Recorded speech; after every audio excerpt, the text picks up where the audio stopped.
And I think it sounds, when you talk to people around this situation, it sounds like he probably has to miss, ends up having to miss Sunday's game, maybe more than one game. That seems like the most likely outcome. Now, day to day, he shows up at practice today, he shows up at practice tomorrow, he can do something, that may change it. But he did not practice yesterday, right? Day to day, yesterday was not one of the days. He didn't go. So my understanding is they want to see how it responds to treatment, how it responds to rest, how it responds to increased activity once they can do that. But he didn't have any activity yesterday, and it does start to look bad for Sunday. So, lest you should need to be reminded, if the question is what exactly do they lose in Josh Allen, the answer is everything. Cindy, put the numbers up there because they are remarkable. He is 82% of their offense, the highest percentage by any player in the entire National Football League for his team. Buffalo has scored 25 touchdowns on offense this year.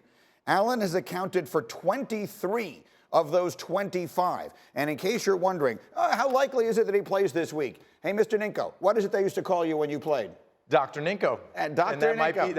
That might sound a little scary to you, but so in my locker I'd have a little sign, they put it up there, Dr. Ninko, and if anyone had any questions, WebMD or anything that I could look up on the internet, I might find it out, and we would investigate and we would talk about things. Is he playing Sunday? No, he has an ulnar collateral ligament sprain. And when you say sprain, there could be maybe a little bit of tear there. There could be something that we don't know about. But also with an ulnar collateral injury comes some nerve issues, maybe gripping, maybe some fingertip numbness. So as a quarterback, you need your arm. You need to have that feeling in your hand. You need to be able to squeeze the football to throw it down the field. So I don't think that he's going to play. I'm sure that they're being very silent on this issue.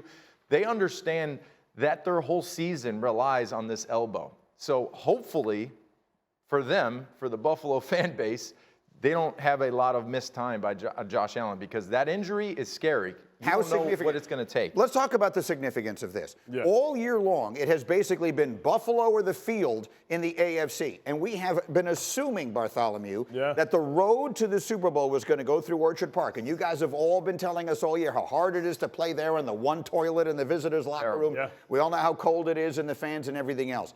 If they don't have home field, if he has to miss a couple of weeks and it costs them the 1 seed, does that keep Buffalo out of the Super Bowl? I think it does. Especially when they rest everything on being able to host through Orchard Park, Drini. So you think about, can he play through it? He's had this injury before, right? He had this injury before in his career.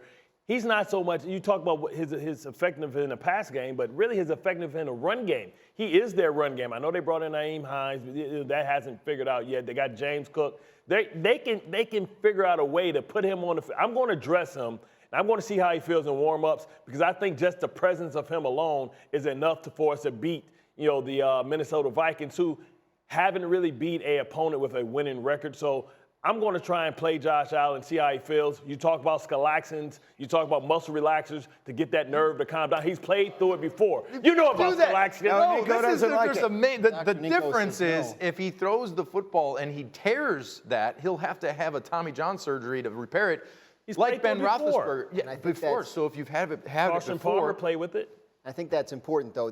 There's no indication that what he has right now is season-ending. You could be talking about some missed time. Yes. But obviously, part of the concern in rushing him back is you don't want to get to the point where you make it worse. Mm-hmm. For what it's worth, and it may be worth nothing, but it remains fascinating that right after he suffered the elbow injury, he threw the longest pass that any player in the NFL has thrown in 6 years. This was the fourth down play against the Jets on Sunday. This is 2 plays after the injury. The ball traveled 69.5 yards in the air, and by the way, was on a dime to Gabe Davis. He should have caught this ball, and they probably would have won the game. And I might not be here at this point, but that's a whole other conversation. D. Wood, let me go back to you on the same question, because you know that AFC playoff path. Mm-hmm. And there is a big difference. And I'm thinking in particular about the Dolphins, who have that Olympic track team on the outside that they want to run around. And nothing could be more different, it would seem to me, than if that team is playing in sunny South Florida in January versus playing in Orchard Park. Do the Bills need home field to make the Super Bowl?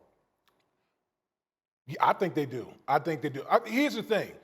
Right now, they're only a half a game up in the division. Right. Yeah. Right now, they're half a game up. Why do you go and get a Von Miller?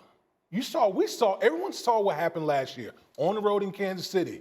They thought they had the game won. Okay, 13 seconds, right? Everyone talks about 13 seconds. Right. You go and get Von Miller. Why? Because you need a closer in order for you to play, for everyone to come through Buffalo. Imagine now Josh Allen misses time and you don't end up winning the division. Now you're on the road. Not saying that Buffalo can't do it. Very good team, but there's a difference between traveling on the road and when you have everyone coming to you with a bye. Like, that is a big deal. So if Josh Allen misses any time, that could alter the landscape in the AFC. Let's go, Jeff.